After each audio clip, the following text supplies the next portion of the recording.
Hi, I'm John Green. Welcome to my salon. This is menopause, is what many of you think I'm saying when I say this is mental floss. That's just one of many questions of grammar, spelling, and usage that we will be exploring and correcting today.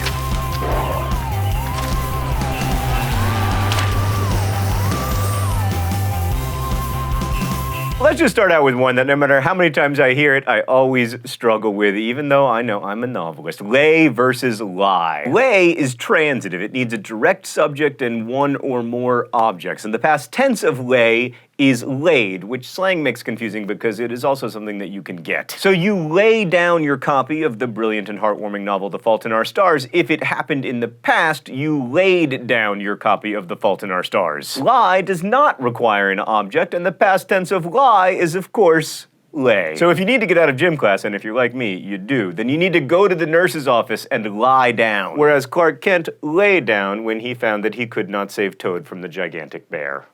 Skeleton. Literally means something that 100% for sure, no doubt, is true. For example, you did not literally die when you fell down the stairs because you are telling me the story of your literal dying. This is a bad sentence. I wish One Direction would come to Indianapolis. I think Niall Horan would like it here. If your sentence contains two independent thoughts, you have a run-on sentence. If you put a comma in the middle, that just gives you a comma splice. Try using a semicolon, or even better, a period. There's this band I like called the Avett Brothers, possibly the Avett Brothers, and they have this song I like in which they sing, "I want to have friends that I can trust who love me for the man I've become, not the man that I was." But it should be who? It should be three who's. I want to have friends who I can trust, who love me for the man who I've become. That is for non-people. Who is for people. And when you call a who a that, you are dehumanizing the who. And don't dehumanize the who. They already have enough problems just with old age. Your delicious new chili red Mini Cooper is not for sale. It is for sale. Okay, who and whom. Who and whom are both pronouns. Who is a subject, whom is an object. So who is your favorite Spice Girl, but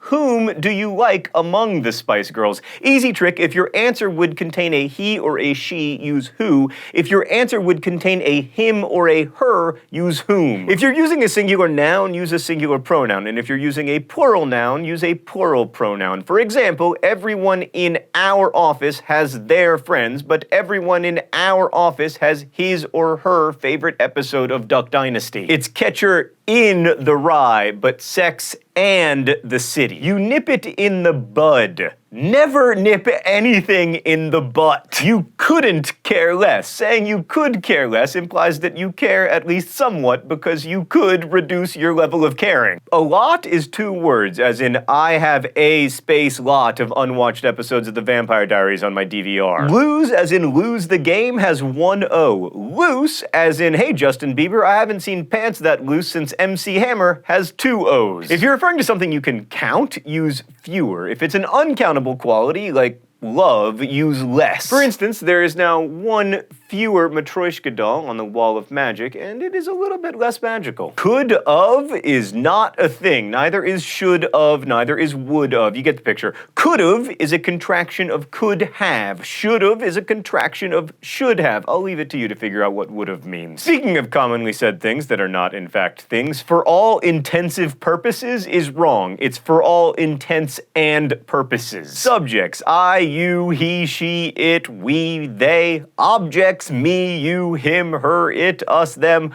So, I, you, he, she, it, we, they ate ice cream. But Henry VIII married and then decapitated me, you, him, her, it, us, them. Here's a quick tip for figuring out whether to use me or I. Take away the other noun in the sentence. For example, Mark and me went to Starbucks, or Mark and I went to Starbucks. First, you have to remove Mark. I am sorry, Mark. I went to Starbucks makes sense, but me went to Starbucks sounds like Captain Caveman, so you use I. Anxious means you are nervous. It comes from anxiety. If you're excited for something, you're eager, not anxious. Good is an adjective or a noun. Well is always an adverb, so you're not doing good because you're describing how you're doing. You're doing well, which is good. If implies a condition, whether implies there are two options, so we don't know whether to watch Full House or Sabrina the Teenage Witch, but watch Full House If it's the episode about Michelle getting amnesia. If it's coming toward the speaker, use bring. If it's going away from the speaker, use take. So Mark is bringing me the laser cat. Thank you, Mark. This is so awesome. I am so,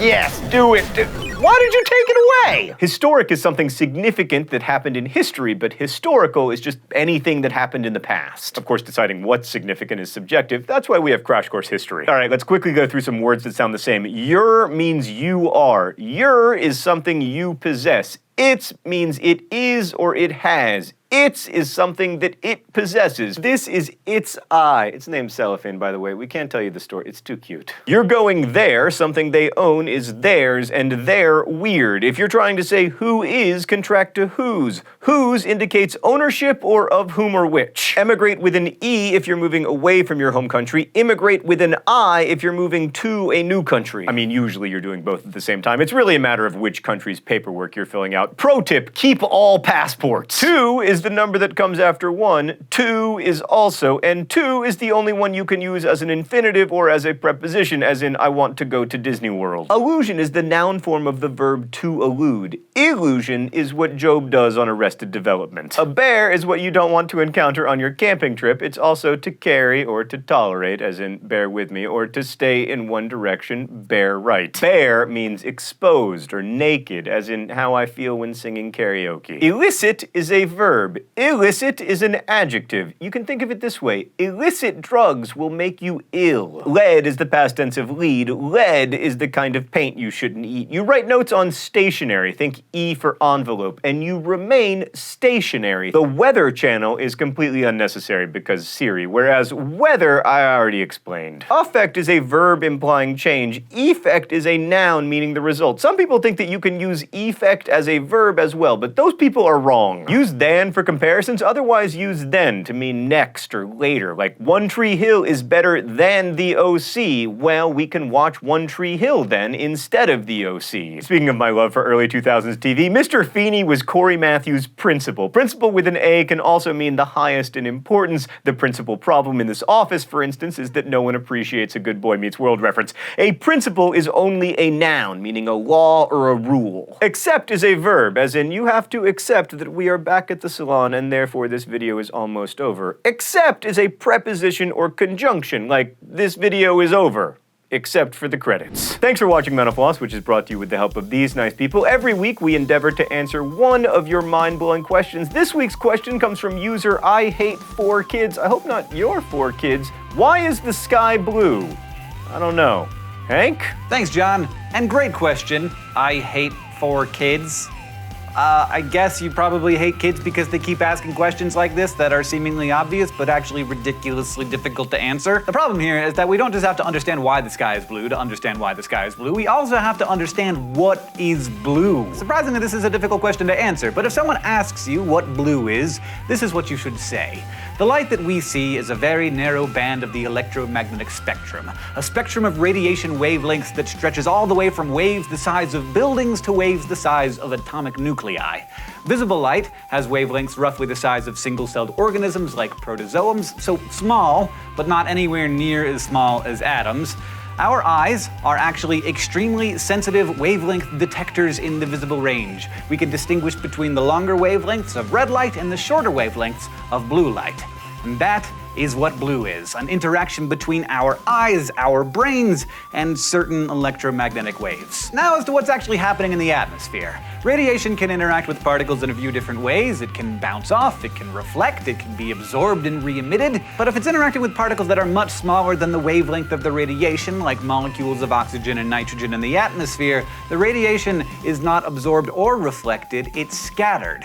Because nitrogen and oxygen are particularly good at scattering blue light with shorter wavelengths rather than other colors, blue light is scattered out from the main beam of the sun's light and all around the atmosphere before scattering down to our eyes. The effect? A yellow-tinged blueless sun and a beautiful shell of blue light from horizon to horizon. Again, thanks for watching Mental Floss. Remember to submit your own questions and DFTBA.